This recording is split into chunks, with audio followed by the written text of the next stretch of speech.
Hello बच्चों, आज हम लोग कूलाम के नियम तथा वैद्युत क्षेत्र के अगले डेरिवेशन को पढ़ेंगे, जो कि हमारा होगा एक समान रूप से आवेशित वलय यानी रिंग छछल्ला भी कह लीजिए। एक समान रूप से आवेशित वलय के कारण वैद्युत क्षेत्र की तीव्रता क्या होती है, यही हमारा आज का हेडिंग है। यानी अगर एक रिंग को चार्ज कर दिया जाए तो वैद्युत क्षेत्र जो होगा वो कैसे कैलकुलेट किया जाएगा, इसी चीज़ को हम लोग इस टॉपिक के अंतर्गत पढ़ेंगे। चलिए आइए एक फिगर से समझते हैं।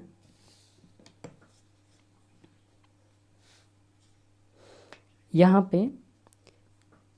ये एक आवेशित वलय है, एक रिंग है जो यूनिफॉर्मली चार्ज है, जो एक समान रूप से प्लस क्यू आवेश से आवेशित है। इसका केंद्र जो है O है, इसकी त्रिज्या A है और इसके केंद्र से x दूरी पर इसकी अच्छी स्थिति में एक बिंदु P है, जिस पर वैद्युत क्षेत्र की तीव्रता ज्ञात करनी है। इसके लिए हम लोग क्या करेंगे, यह मान लेते हैं कि पूरा वलय जो है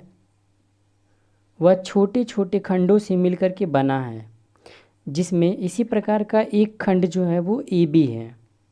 मान लेते हैं AB पे जो आवेश है वह डेल्टा Q आवेश है।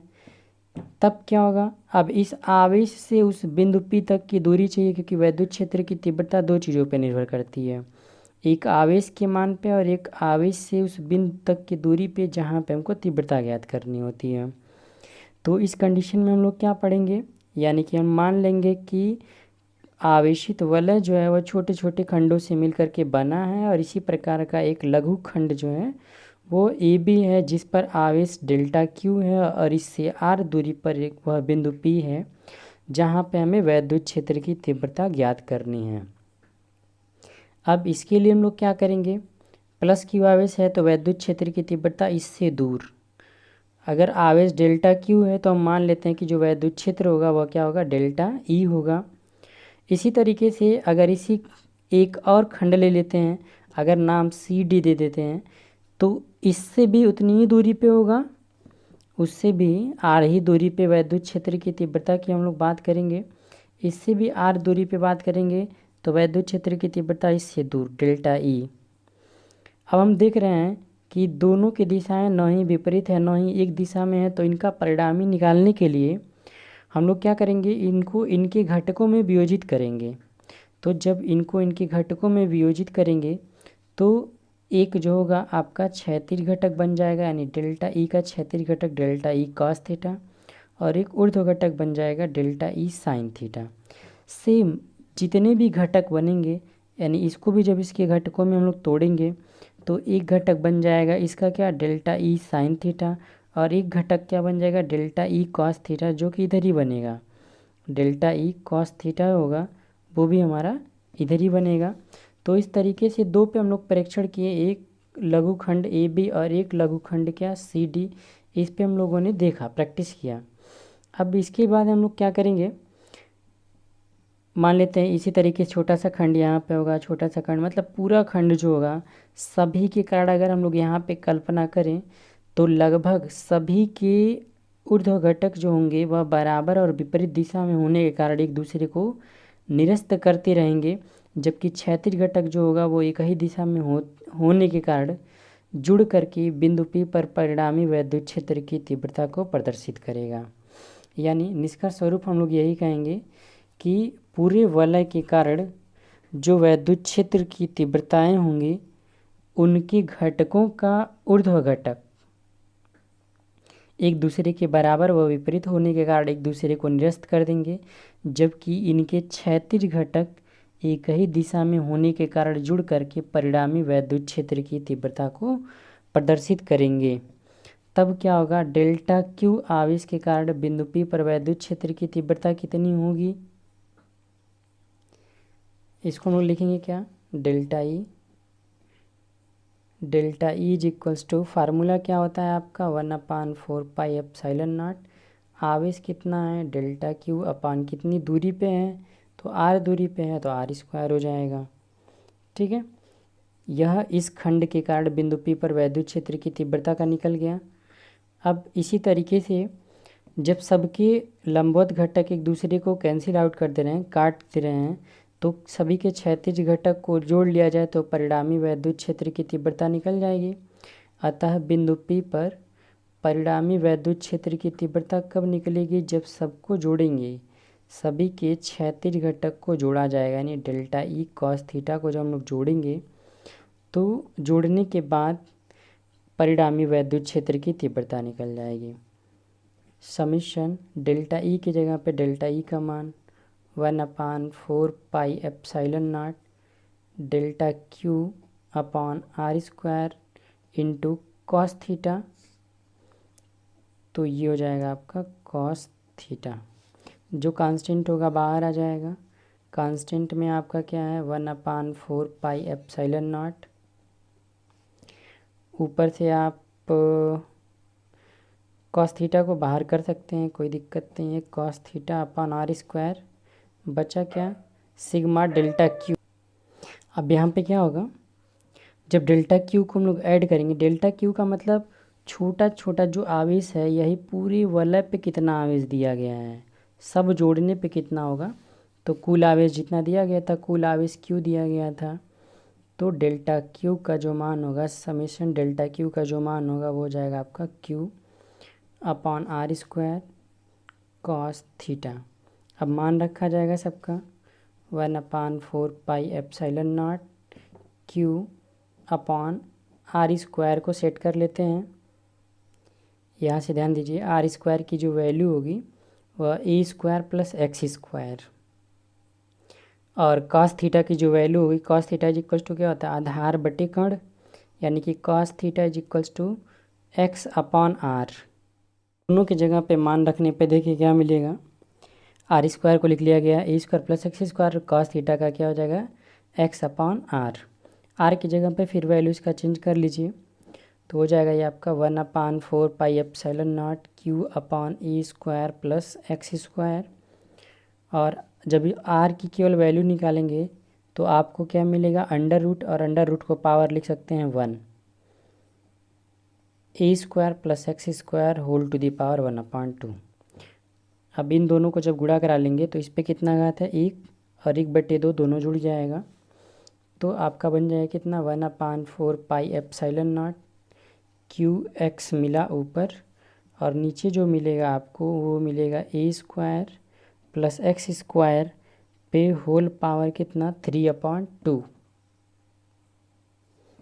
ये फाइनल ई का फार्मूला बना। इसकी दिशा किधर होगी, तो फिगर से अगर हम लोग बात करें तो जो इसकी दिशा होगी वो किधर होगी ओपी की ओर, ओपी की ओर। इसके बाद हम लोग इसकी कुछ विशेष स्थितियों के बारे में पढ़ेंगे, स्पेशल केसेस क्या होंगे।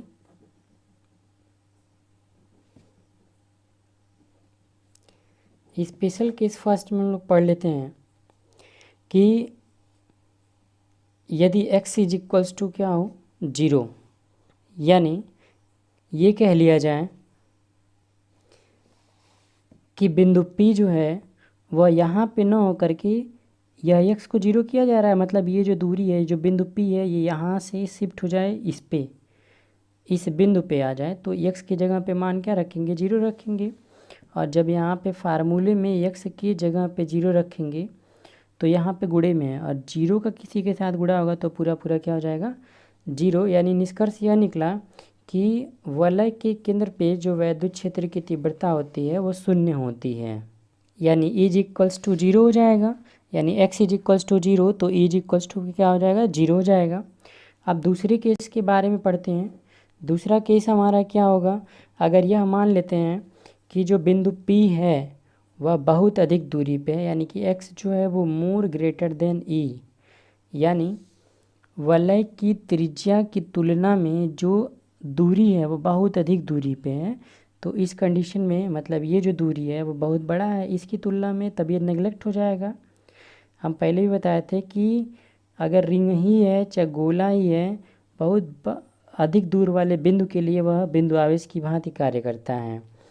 ठीक है। तो यहाँ पे क्या होगा, अगर x जो है वो बहुत बड़ा है किसकी तुलना में a की तुलना में, तो हम लोग क्या करेंगे, फार्मूले में से ए को हटा देंगे। फार्मूले में से जब ए हट गया तो क्या बचा, एक्स स्क्वायर, तो ये 2 से 2 कट जाएगा,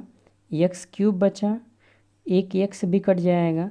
तब नीचे एक्स स्क्वायर केवल बचेगा। यानी इस केस में क्या आपको मिलेगा,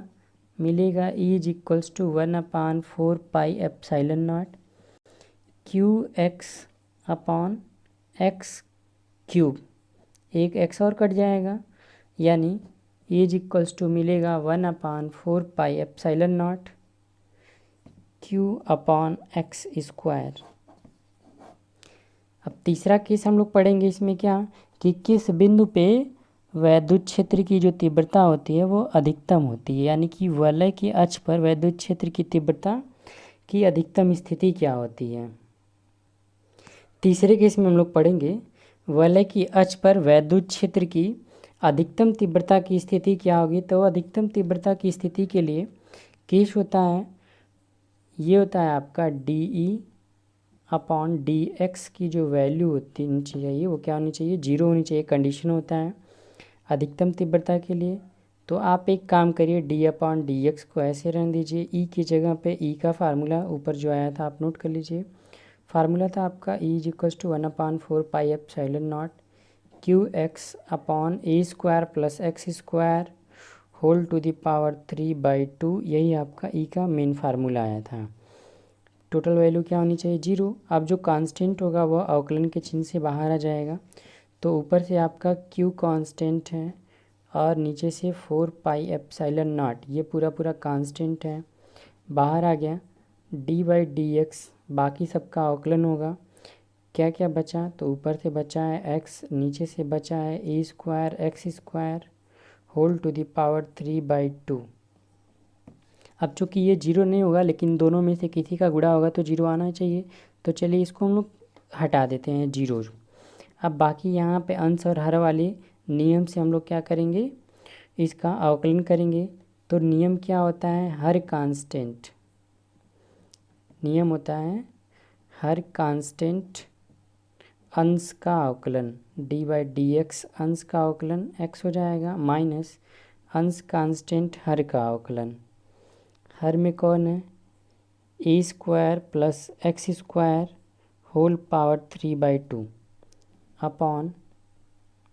हर का होल स्क्वायर। ये फार्मूला होता है अवकलन कराने का, इसको फर्स्ट ईयर में भी आप लोग पढ़े होंगे, मैथमेटिकल टूल्स। तो हर का होल स्क्वायर, तो स्क्वायर से ये कट गया,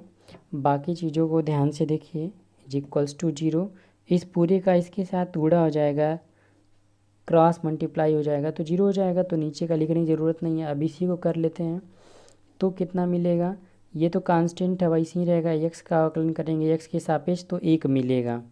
यानी 1 का इस पूरे के साथ गुणा होगा तो उतना ही रहेगा, यानी कितना रहेगा ए स्क्वायर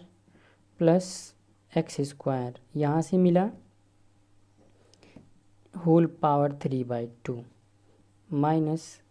बात करें यहाँ से तो ये तो एज इट इज जैसे था वैसे ही रहेगा। इसमें क्या होगा, घात का नियम लागू होगा, जितना घात होता है वो आगे आ जाता है, तो पावर 3/2 आगे आ जाएगा और उसमें से एक पावर कम हो जाता है, तो क्या हो जाएगा ए स्क्वायर प्लस एक्स स्क्वायर, एक कम हो जाएगा तो ये आपका हो जाएगा 1/2। घात का नियम ख़त्म हो जाएगा तब अंदर का अवकलन कराएंगे, ए स्क्वायर का 0 हो जाएगा और एक्स स्क्वायर का जो है वह कितना होगा 2x होगा, घात आगे आ जाएगा, एक्स स्क्वायर का अवकलन कितना हो जाएगा 2x, बाकी नीचे का 0 हो चुका है तो ये बराबर कितना के 0 के। अब इसको देख लीजिए, तो 3/2 में भी 1/2 है और यहाँ पे भी 1/2 है, 2 से 2 कट गया, तो दोनों में से 1/2 हम लोग कॉमन कर लेते हैं, यानी यहाँ से X square plus A square whole to the power 1/2 जब हम कॉमन कर लेते हैं तो यहाँ से जब 1/2 ले लेंगे तो एक घात बचेगा, एक घात बचने का मतलब बचेगा a square plus x square minus यहाँ से बचा है एक्स का गुणा हो जाएगा एक्स स्क्वायर और 3 है तो यहाँ से बचेगा 3x square is equals to 0। अब दोनों गुणे में है, ये तो 0 नहीं हो सकता है, लेकिन इन दोनों में से किसी एक का गुणा कराने 0 होगा, चलिए इस पूरे को इधर भेज देते हैं तो ये 0 हो जाएगा। अब केवल इतना बचा है। इसको जब सॉल्व करेंगे तो क्या मिलेगा, ए स्क्वायर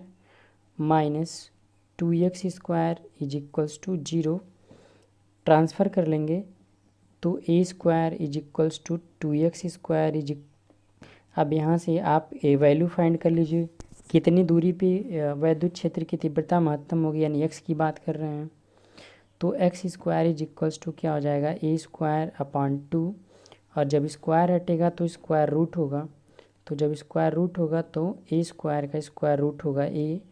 और अपॉन हो जाएगा √2। यही हमारा कंडीशन मिला, यानी त्रिज्या में √2 से भाग देने के बाद जितना भी मान मिलेगा उतनी दूरी पे वैद्युत क्षेत्र की तीव्रता जो होगी वो महत्तम होगी। यानी अगर यह रिंग है तो रिंग की जो त्रिज्या होगी, अगर रिंग की त्रिज्या मान लेते 1.414 है, तो इसको भी हम लोग 1.414 यानी √2 के मान से अगर भाग देंगे तो कट जाएगा, यानी आएगा 1। इस कंडीशन में वलय के केंद्र से दोनों तरफ, इधर भी और इधर भी, प्लस माइनस का चिन्ह यही बताएगा।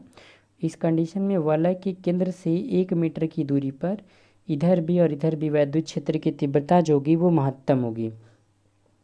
जैसे जैसे हम लोग केंद्र की ओर आएंगे वैसे वैसे घटते जाएगा, 0 हो जाएगा। जैसे जैसे इस बिंदु से जैसे जैसे दूर जाएंगे वैसे वैसे वैद्युत क्षेत्र की तीव्रता का मान घटता जाएगा और अनंत पे जा कर के 0 हो जाएगा। तो ये बहुत ही इम्पॉर्टेंट चीज़ हम लोग पढ़े हैं कि अगर रिंग चार्ज है तो उसके केंद्र से कितनी दूरी पे वैद्युत क्षेत्र की तीव्रता मैक्सिमम होगी। तो कितनी दूरी पे होगी, जो उसकी त्रिज्या होगी, त्रिज्या में हम लोग √2 से भाग करेंगे तो जितना मान आएगा उतनी दूरी पे वैद्युत क्षेत्र की जो तीव्रता होती है वो महत्तम होती है।